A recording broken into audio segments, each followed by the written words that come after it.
Você já se perguntou por que Deus disse que Adão e Eva morreriam no mesmo dia em que comessem do fruto proibido, se a Bíblia afirma que Adão viveu 930 anos? Essa aparente contradição esconde um mistério profundo, capaz de transformar a forma como entendemos o pecado, a morte e o plano de redenção para toda a humanidade. Neste vídeo, você vai descobrir como a morte entrou no mundo, o que realmente aconteceu no Éden, o peso da primeira morte com Abel, e principalmente como Cristo, o segundo Adão, trouxe a vitória definitiva sobre a sentença que todos nós carregamos. Fique até o fim, porque o que você vai ouvir pode mudar para sempre a maneira como você encara a vida, a morte e a esperança da eternidade. Quando pensamos em Adão e Eva, voltamos ao Jardim do Éden, cenário inaugural de plenitude, beleza e comunhão, onde cada rio, cada árvore e cada amanhecer exalavam a presença do Criador. Ali havia liberdade verdadeira, sob um limite que preservava a vida: não comer da árvore do conhecimento do bem e do mal. A serpente semeou dúvida e orgulho, e a mão que deveria permanecer fiel estendeu-se ao fruto proibido. No instante em que comeram, morreram espiritualmente. O elo de comunhão foi rompido, e a vergonha fez com que se escondessem da voz que antes lhes era doce. O julgamento veio com precisão. A serpente amaldiçoada, dores multiplicadas à mulher, fadiga e suor ao homem. E a sentença que pesaria sobre toda a carne: pó és e ao pó voltarás. Mas no mesmo tribunal brilhou uma promessa: o proto-evangelho.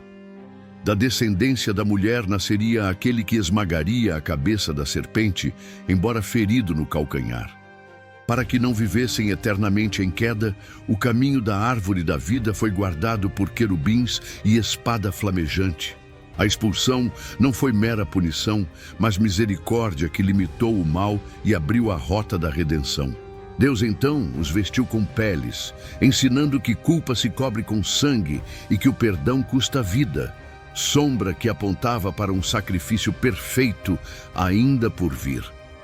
Fora do Éden, o solo resistiu, a colheita exigiu suor, e o mundo antes dócil tornou-se áspero, com espinhos e cardos acompanhando cada passo. A memória do jardim tornava-se catecismo vivo para os filhos, a beleza original, a serpente enganadora, a ruptura, a sentença e, sobretudo, a promessa. Adão pôde narrar como era ouvir Deus ao cair da tarde, e Eva, entre lágrimas e esperança, repetiu a palavra que sustentava os exilados: um descendente virá. Desde então, toda a dor humana passou a ser lida à luz desse anúncio. A morte física viria, mas a história recebera uma linha de ouro que a conduziria à vida. A morte, porém, não tardou a mostrar o seu rosto no primeiro lar, transformando a profecia em urgência, a teologia em ferida aberta e a esperança em clamor. Pois logo a adoração de dois irmãos revelaria o que o Éden expôs: Deus olha o coração e o pecado à porta deseja dominar. E o sangue derramado no campo levantaria o grito que ecoa até hoje, anunciando que o salário do pecado já havia entrado no mundo e pedindo resposta do céu. Assim, termina o Éden e começa a história do primeiro verdadeiro luto humano. Se essa revelação já está abrindo sua mente, imagine o que ainda vem pela frente. Então já deixa o seu like e se inscreve agora, porque isso ajuda a levar essa mensagem para milhares de pessoas que também precisam ouvir essa verdade. A primeira família da Terra agora vivia em um mundo hostil. O paraíso havia ficado para trás, e Adão e Eva, exilados, precisavam aprender a trabalhar a terra com esforço e a enfrentar dores que antes não existiam. Nesse novo cenário, nasceram seus filhos, Caim e Abel, dois irmãos, dois caminhos, duas formas de se aproximar de Deus. Abel tornou-se pastor de ovelhas, enquanto Caim cultivava o solo. Quando chegou o tempo de oferecer sacrifícios, o contraste foi revelado. Abel apresentou as primícias e a gordura de seu rebanho, um gesto de fé e devoção sincera. Caim, por sua vez, trouxe os frutos de sua colheita, mas de modo indiferente, sem entrega real do coração. O Senhor se agradou da oferta de Abel, mas rejeitou a de Caim. A rejeição não estava no fruto em si, mas no coração que o oferecia. Ferido pelo ressentimento, Caim deixou a inveja crescer como erva daninha dentro de si. Deus, em sua misericórdia, o advertiu. O pecado jaz à porta, e sobre ti será o seu desejo, mas cumpre a ti dominá-lo. Era um aviso claro de que o mal buscava consumi-lo. Mas Caim escolheu ignorar a advertência. Levou Abel ao campo e ali o assassinou, inaugurando o primeiro homicídio da história humana. O sangue inocente manchou a terra, e o silêncio do campo foi interrompido pelo clamor invisível que subiu até Deus. Para Adão e Eva, a morte de Abel foi o golpe mais cruel.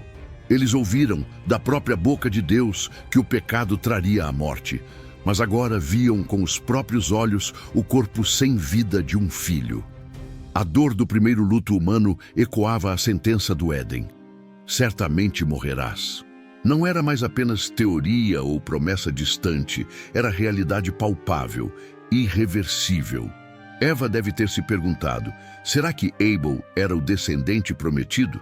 E agora, deitado no pó, estava o filho justo, morto não por doença ou acidente, mas pela inveja do irmão.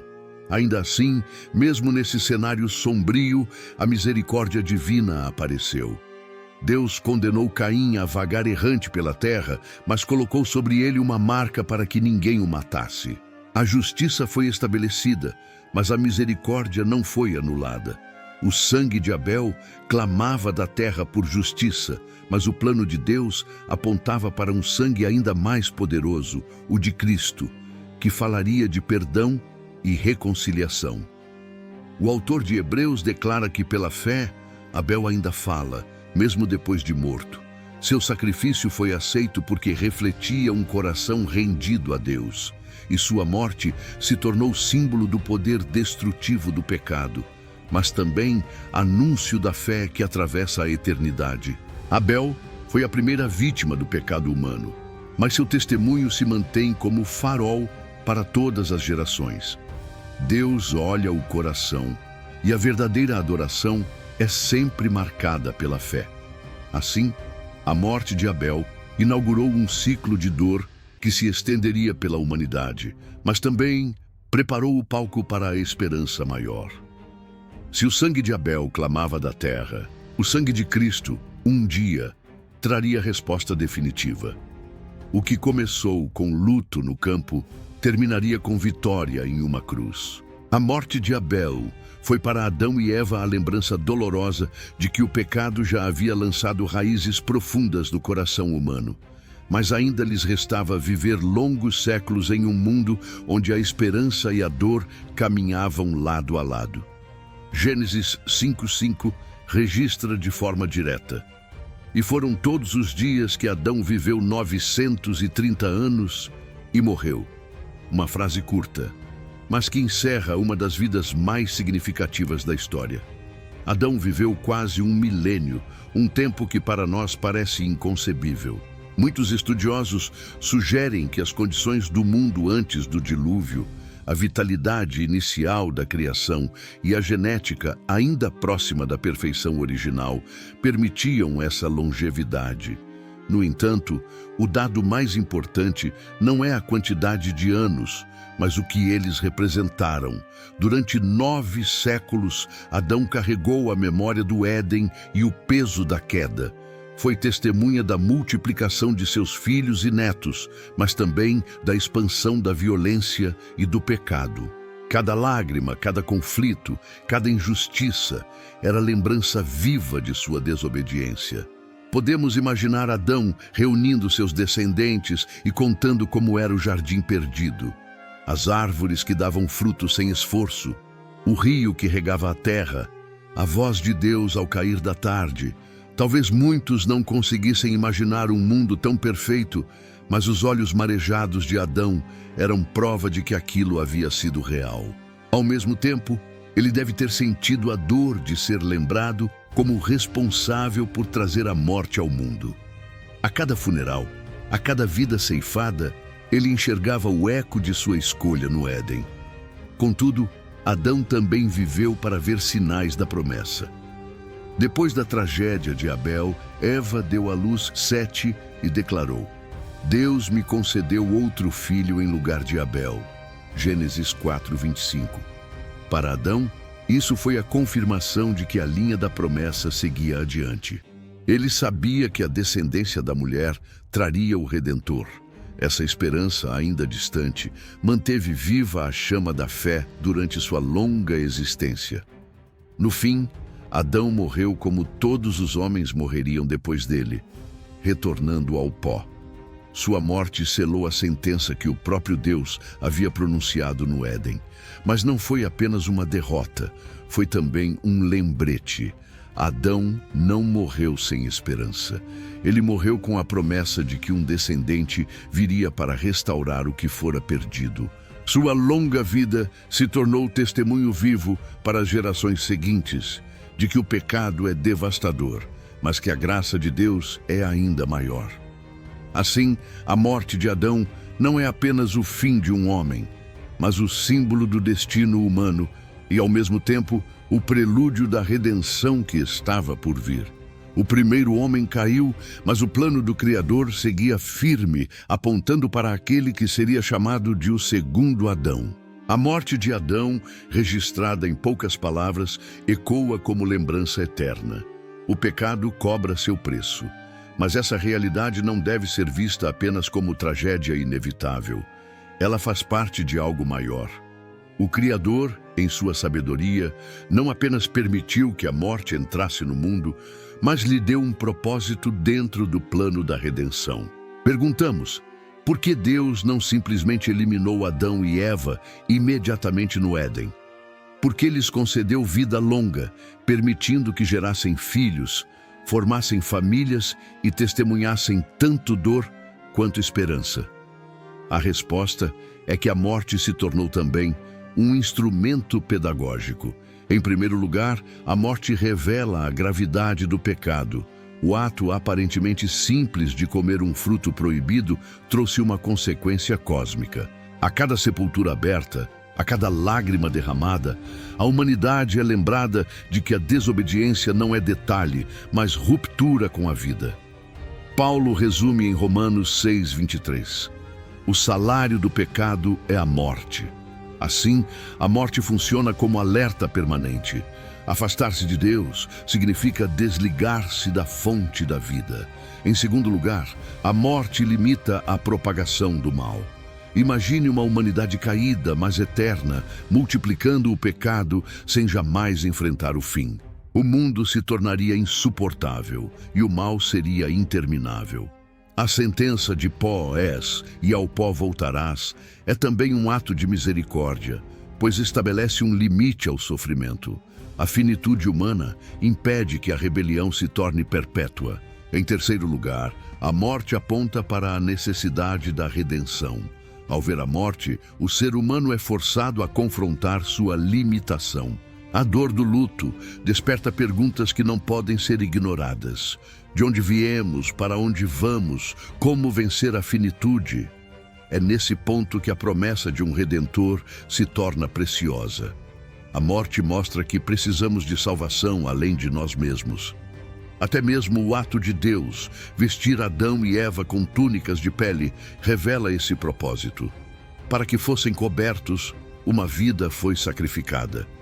Desde o início, o Senhor mostrou que a morte seria o caminho para a expiação. Esse gesto, aparentemente simples, já apontava para o sacrifício perfeito que viria em Cristo. O sangue de animais no Antigo Testamento cobria pecados temporariamente, mas o sangue do Cordeiro de Deus tiraria o pecado do mundo de forma definitiva. Assim, a morte, que parecia derrota, foi transformada por Deus em sinal e anúncio. Ela mostra o peso do pecado, contém o avanço do mal, desperta a busca por redenção e prepara o palco para a vitória da ressurreição.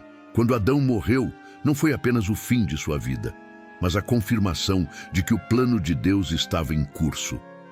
O primeiro homem caíra, mas um segundo Adão viria para trazer vida e vitória. Se em Adão a humanidade conheceu a morte, em Cristo encontrou a vida. Essa é a essência do contraste revelado nas Escrituras. O primeiro homem abriu a porta da queda, e o segundo trouxe a vitória que encerra a maldição. O apóstolo Paulo, em 1 Coríntios 15:45, explica: o primeiro homem, Adão, foi feito alma vivente, o último Adão, espírito vivificante. Essa comparação não é apenas literária, mas a chave para entender o plano de Deus. Adão, no Éden, escolheu a desobediência em um jardim perfeito. Cristo, no Getsêmani, escolheu a obediência em um jardim de agonia. Adão cedeu à tentação diante de um fruto. Cristo venceu a tentação diante da cruz. O primeiro homem buscou a autonomia e perdeu a vida. O Filho de Deus renunciou à própria vontade e conquistou a vida eterna para todos que creem. Essa inversão é o coração da mensagem cristã. Onde o pecado abundou, superabundou a graça.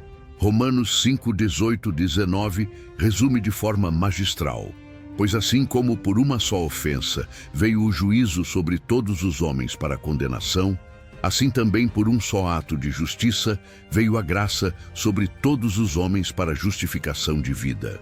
Porque como pela desobediência de um só homem muitos foram feitos pecadores, assim pela obediência de muitos serão feitos justos. Cristo é o contraponto perfeito de Adão.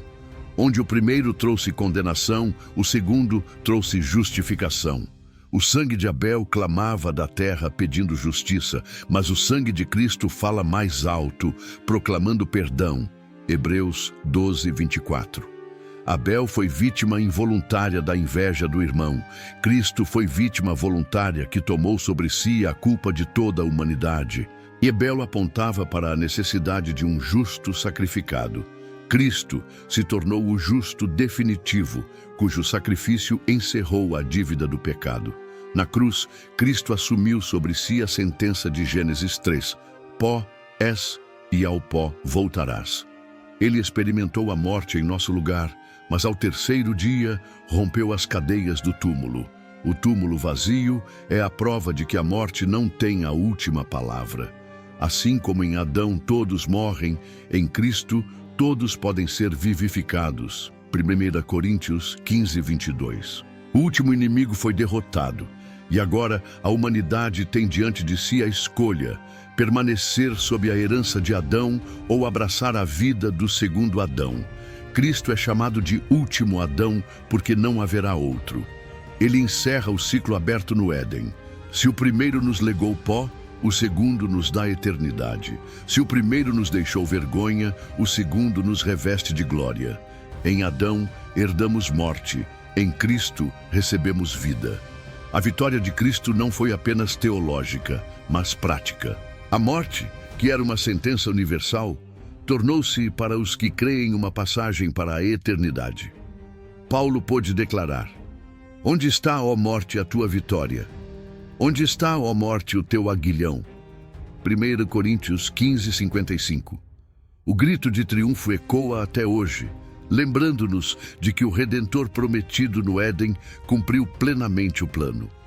Assim, a narrativa da humanidade não termina no túmulo de Adão, mas no túmulo vazio de Cristo. O pó recebeu o primeiro homem, mas não conseguiu reter o Filho de Deus. A queda teve início em um jardim, mas a vitória se consolidou em outro. O ciclo está completo. Em Adão caímos, em Cristo nos levantamos. A narrativa de Adão e Eva, da queda à promessa, da morte à redenção, não é apenas uma lembrança distante, é um espelho no qual todos nós nos vemos refletidos. O Éden perdido não é apenas um episódio antigo, mas um lembrete de que o pecado ainda traz separação, dor e morte. A cruz de Cristo, por outro lado, é a prova de que a esperança está viva e de que a vida eterna já nos foi oferecida. Mas o que essa história significa para nós, aqui e agora? Primeiro, ela nos ensina a seriedade do pecado. O gesto aparentemente pequeno de Adão e Eva, estender a mão a um fruto, desencadeou uma consequência universal. O pecado não é detalhe, é rebelião contra Deus. Cada lágrima, cada luto, cada injustiça que vemos no mundo é eco daquela escolha. Isso nos lembra que nossas próprias decisões também carregam peso eterno. Segundo, aprendemos sobre a necessidade da redenção. Se a morte é universal, a salvação também precisa ser. Em Cristo, o segundo Adão, temos a resposta que o primeiro não pôde dar. A morte deixou de ser um fim absoluto para se tornar passagem à eternidade. O que era sentença tornou-se esperança. Assim, não precisamos viver em desespero diante da morte, mas em confiança na ressurreição. Terceiro, a história nos revela o valor da obediência. Adão perdeu o Éden pela desobediência. Cristo venceu pela obediência até a cruz. Para nós, cada escolha diária se torna uma oportunidade de refletir esse princípio. A obediência a Deus não é peso, mas caminho de vida. Quarto, ela nos chama a viver com esperança diante da morte. A sentença pó és e ao pó voltarás ainda é realidade física, mas em Cristo não é definitiva. A morte foi tragada pela vitória. Para os que creem, o túmulo não é prisão, mas portal. Por fim, essa história nos desafia a escolher o legado que vamos seguir. Permanecer no destino de Adão significa viver para o pó. Abraçar o legado de Cristo significa viver para a eternidade. O Éden está fechado atrás de nós, mas a nova Jerusalém está aberta diante de nós. Essa é a mensagem que transforma a dor em esperança, a culpa em graça e a morte em vida. Agora que você entendeu o mistério da morte de Adão e Eva e a vitória de Cristo sobre a morte, eu te faço um convite. Inscreva-se no canal e compartilhe este vídeo. Assim, você não apenas fortalece sua fé, mas também se torna parte da missão de espalhar esperança e vida eterna para o maior número de pessoas possível.